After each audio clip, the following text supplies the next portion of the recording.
10th board എക്സാമിൽ full A+ വാങ്ങിക്കുന്നവരുടെ number നമ്മൾ നോക്കുകയാണെന്നുണ്ടെങ്കിൽ ഒരു 40,000 വരുന്നതായിട്ട് നമുക്ക് കാണാൻ പറ്റും. പക്ഷേ 12th വരുമ്പോൾ അതിൻ്റെ പകുതിയുടെയും പകുതിയായിട്ട് താഴ്ന്നതായിട്ട് നമുക്ക് കാണാൻ പറ്റും.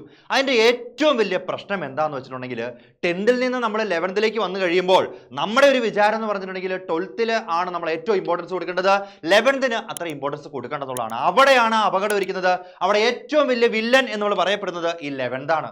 ഈ 11th ആ ഒരു മാർക്കും 12th മാർക്ക് കൂടെ കൂട്ടിയിട്ടാണ് നമ്മുടെ 12th ഫുൾ മാർക്ക് വരുന്നുള്ള കാര്യം നമ്മൾ പലരും വിട്ടുപോകാണ്. അവിടെ ഇപ്പം നമ്മൾ 11th നമ്മൾ 100% മാർക്ക് എടുക്കുകയാണെന്ന് വിചാരിക്കുക. ആ നേരെ 12th വരുമ്പോൾ നമ്മൾ ഒരു പരിധി വരെ സേഫ് ആണ്. കാരണം നമ്മൾ 12th ഒരു 80% മാത്രമേ മാർക്ക് എടുത്തുള്ളൂ എന്ന് വിചാരിക്കുക. അപ്പോൾ ഇത് രണ്ടും കൂടെ കമ്പയർ ചെയ്യുമ്പോൾ 100ഉം 80ഉം കമ്പയർ ചെയ്യുമ്പോഴത്തേക്ക് ഏകദേശം നമ്മുടെ മാർക്ക് എന്ന് പറഞ്ഞാൽ ഒരു 90% വരും. നേരെ തിരിച്ച് പണി കിട്ടാൻ ചാൻസ് ഉണ്ട്.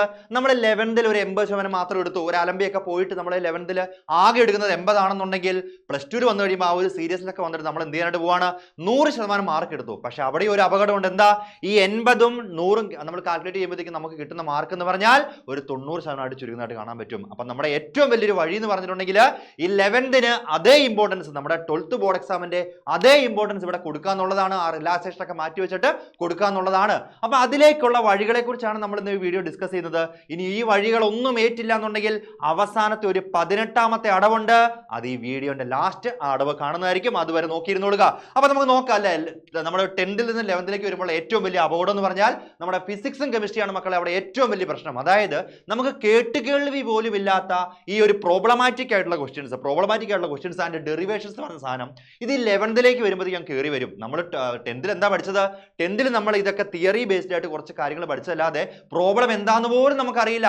പക്ഷെ 11th വരുമ്പോൾ ഏറ്റവും വലിയ അപകടം പ്രോബ്ലമാറ്റിക് ക്വസ്റ്റ്യൻസും അതുപോലെ തന്നെ ഡെറിവേഷൻസും ഒക്കെ വന്നു കഴിയുമ്പോൾ അറ്റ്ലീസ്റ്റ് ഒരു ചാപ്റ്ററിൽ നിന്ന് തന്നെ നമുക്കൊരു 3-4 ഡെറിവേഷൻ എങ്കിലും പഠിക്കേണ്ട അവസ്ഥയായി. അപ്പൊ അത് പഠിക്കുക എന്നുള്ളതല്ലാതെ വേറെ വഴിയില്ല ഇവിടെ. ഓക്കെ, അതാണ് ഏറ്റവും വലിയൊരു ചേഞ്ച് ആയിട്ട് വരിക.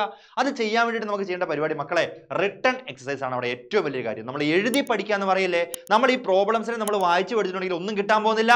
നമ്മൾ അടിപൊളിയായിട്ട് ഈ കാര്യങ്ങൾ എഴുതി പഠിച്ചിട്ടുണ്ടെങ്കിൽ ഒരു പരിധി വരെ നമുക്ക് അവിടെ രക്ഷ നേടാനായിട്ട് പറ്റും. പിന്നെ അടുത്തുള്ള കാര്യം മോഡൽ ക്വസ്റ്റ്യൻ പേപ്പർ ആണ്. അതായത് മോഡൽ ക്വസ്റ്റ്യൻ പേപ്പർ എന്ന് പറഞ്ഞാൽ ഒരു 5 വർഷത്തെ ക്വസ്റ്റ്യൻ പേപ്പർ നമ്മൾ എടുത്തു കഴിഞ്ഞിട്ട് ഇതെല്ലാം ഒന്നിരുന്ന് അനലൈസ് ചെയ്ത് നോക്കണം. അപ്പം നമുക്കൊരു അടിപൊളി ഐഡിയ കിട്ടും എന്താണ് അവിടെ ചെയ്യാനായിട്ട് പറ്റുക, എങ്ങനെയൊക്കെയാണ് ചോദ്യങ്ങൾ വരിക, എങ്ങനെയൊക്കെ അത് ക്രാക്ക് ചെയ്യാൻ പറ്റുന്നുള്ളൊരു ഐഡിയ കിട്ടും. അതുപോലെ തന്നെ ആ PYQ കാണുമ്പോൾ തന്നെ ഇനി അടുത്ത വർഷം വരാൻ പോകുന്ന ക്വസ്റ്റ്യൻസ് ഇങ്ങനെ ആകും എന്നുള്ളൊരു ഐഡിയ നമുക്ക് എന്ത് ചെയ്യുന്നതായിരിക്കും, കിട്ടുന്നതായിരിക്കും. അപ്പോൾ ആ ഒരു പ്രശ്നം, ഫിസിക്സ് കെമിസ്ട്രിൻ്റെ ആ ഒരു പ്രശ്നം നമുക്ക് അവിടെ എന്ത് ചെയ്യാനായിട്ട് പറ്റും, സോൾവ് ചെയ്യാനായിട്ട് പറ്റും. ഇനി കമ്പാരിറ്റീവ്ലി നമ്മുടെ മാത്സും ബയോളജിയും നോക്കി കഴിയുമ്പോൾ നമ്മൾ ഒരു പരിധി വരെ സേഫാ.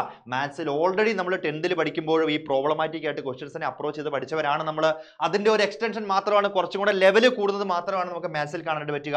ഇനി ബയോളജി ആണെന്നുണ്ടെങ്കിൽ 10th തിയറി ബേസ്ഡ് ആയിട്ടാണ് പോകുന്നത്. ഇവിടെയും അതുപോലെ തന്നെ ഒരു തിയറി ബേസ്ഡ് ആയിട്ടായിരിക്കും പോവുക. പ്രോബ്ലമാറ്റിക് ആയിട്ടുള്ള ക്വസ്റ്റ്യൻസ് വരില്ല.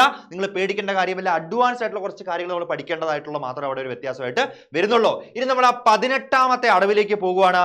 ഒരു രക്ഷയും ഇല്ലെങ്കിൽ അവസാനം എടുക്കുന്ന അടവിനെയാണ് നമ്മൾ എന്ത് പറയുക, 18ാം അടവെന്ന് പറയുക. ആ 18ാം അടവെന്ന് പറഞ്ഞാൽ മക്കളെ ഇതാണ്. ഇതിലേക്ക് ആരും പോവരുത് എന്നാണ് ഞാൻ പറയാനായിട്ട് പോകുന്നത്. എല്ലാവരും പറയുന്നത് അത് തന്നെയാണ്. ഈ 18ാമത്തെ അടവ് നമുക്ക് വേണ്ട. പക്ഷെ അടവ് കണ്ടുവച്ചേക്കാം, ഒന്നുമില്ല.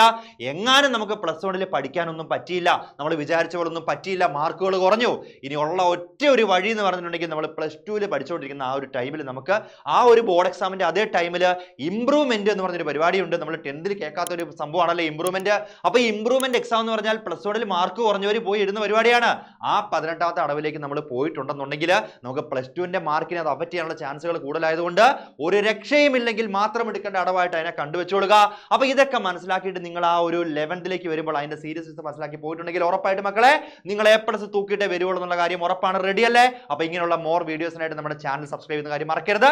Bye bye.